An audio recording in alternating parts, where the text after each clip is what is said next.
Quit capsating, serenading them hoes. There's no Juliet for no Romeo with no dog. She report the pimpin', now back to trickin'. She report the pimpin', nigga back to trickin'. Thisis50.com. It's live in full effect. The Hynaken is here, my nigga. Pow TV.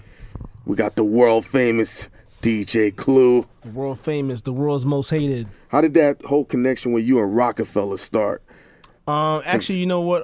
Irv Gotti, who's from Queens, she's from my neighborhood too. I mean, my neighborhood, we got a lot of cats that was in the game from my neighborhood, like Irv Gotti, Rockweiler, Steve Stout, LL, Run DMC. Like, we're all from around the same way. You know what I'm saying? Within a probably, like, I would say, like, within a 30-block radius in either direction. You know what I mean? We're all from the same hood. So, it was like Irv was like telling like Jay, like, yo, Jay was trying to get his records heard, and he was like, yo, you better fuck with this kid Clue, because he got the streets with him. Okay. You know what I mean? So Jay-Z was what started that whole. Yeah, Jay got introduced to me one time. Irv met me at Harlem Music Hut up in Harlem. I was dropping some tapes off, and he was like, yo, it's my man Jay, it's his record right here, whatever. So, you know, we got cool on that front. I started playing they joints, and then I was at the time, I was getting booked out of town, and then, you know what I mean, like, from my tape, Jay started getting booked out of town, you know what I mean? So he started getting shows and stuff like that out of town, and we would go out of town, like, it would be all of us, you know, because we were all booked on the same venue, and they'd be like, yo, how you know all these promoters? Like, man, I'm like, I've been doing parties out here for years, you know what I mean? So, like, they was like, every town we would go to, like, even on the Hard Knock Life tour, like, every town we would go to, I would know the promoters, the club, I've done been there before, you know what I mean? So it was like, okay, the movement is real, you know what I mean? So then we just, like I said, like, going back a little bit, we just, you know, was gonna try to work out a situation. Earl was like, yo, tell him, yo, you should sign this kid and do an album. So what was your thought? Because, you know, you were part with Rockefeller doing your thing. When you heard the news about Memphis Bleek being bankrupt. Oh, you know, I never even heard about that. You didn't? Yeah, it was all over the news. He said he only got $100 in his bank account, and he filed for bankruptcy. I think it's fake. Complex News ran with it.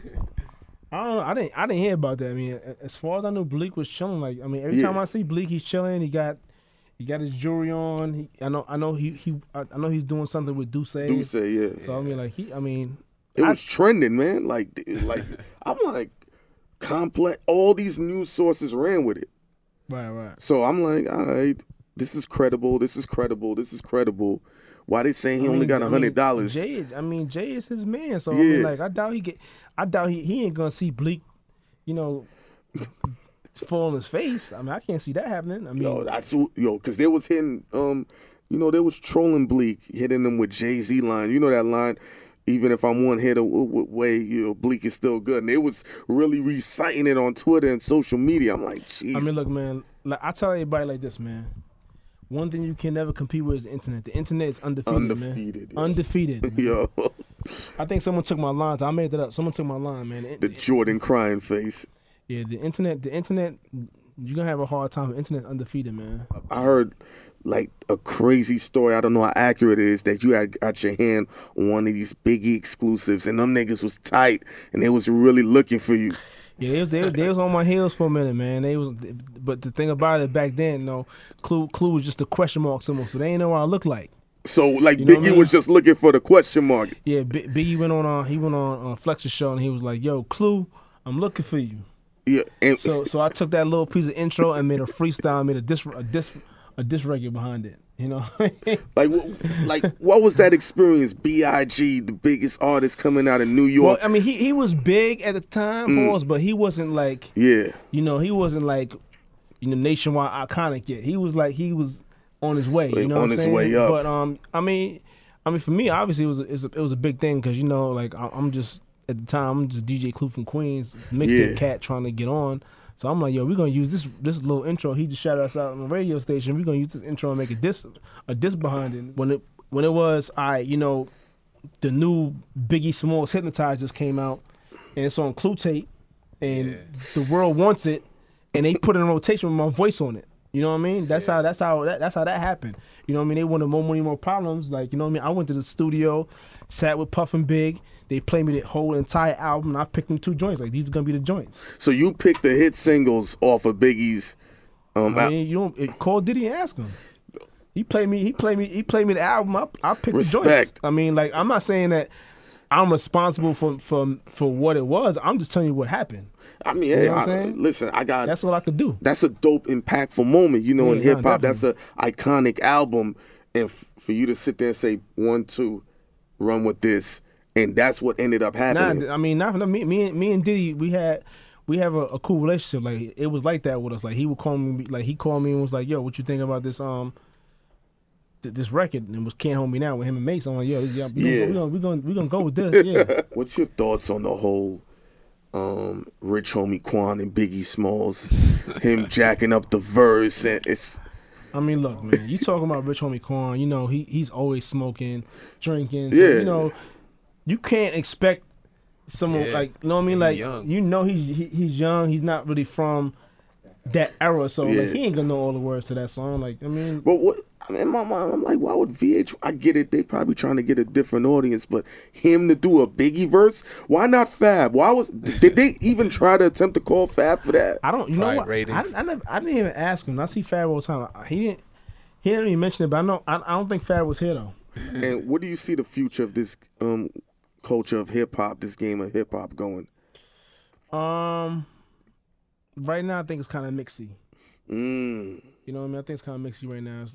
It's like with the whole internet thing. It's so easy to put records out and just, you know what I mean? People, it's easy to go on internet, jack a beat from a producer that you don't know, rap on it, get popular, and then 5 months from now, no one knows who you are, know where you are, or no one plays your records no more. Like, it's crazy. Yeah, now. like you said, one hit wonders. It's not even one hit, like 1-month wonders.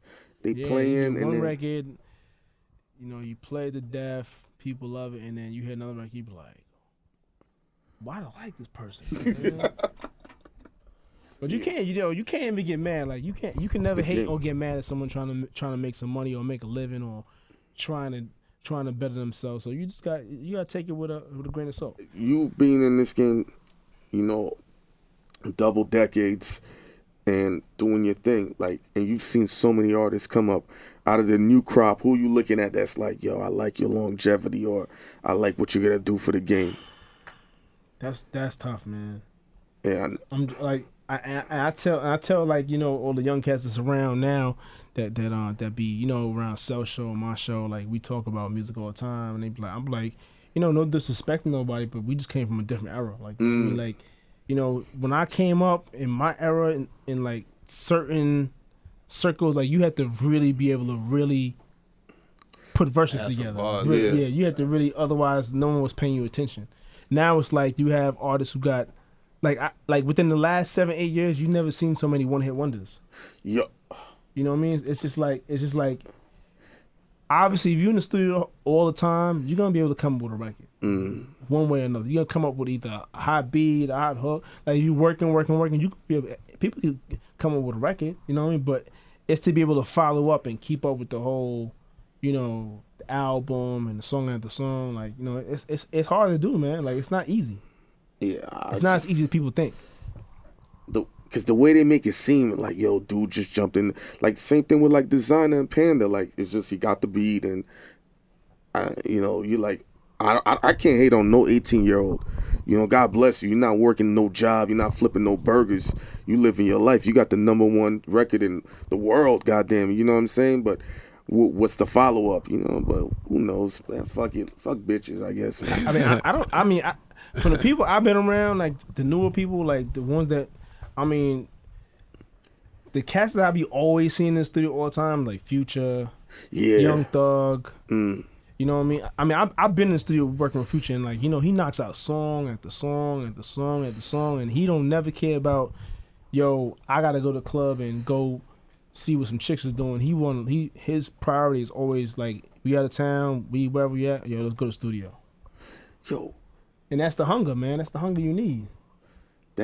What's your thoughts on that whole Russell Wilson and Future? And Russell letting Future's son call him Papa. Like, you haven't, your kids, I don't know what I mean, but and it's just, I don't know. It doesn't sit well with me, man.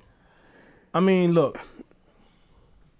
I mean, he was with Shorty, whatever, and I mean, like, now she's married. She's married to another dude. Now she with another dude. They ain't rocking together. So so the kid is gonna be around his mom. So like, I know, you know what I mean? He gonna have to have respect for who she's married to. And I get on Future's side how he might feel. Yeah.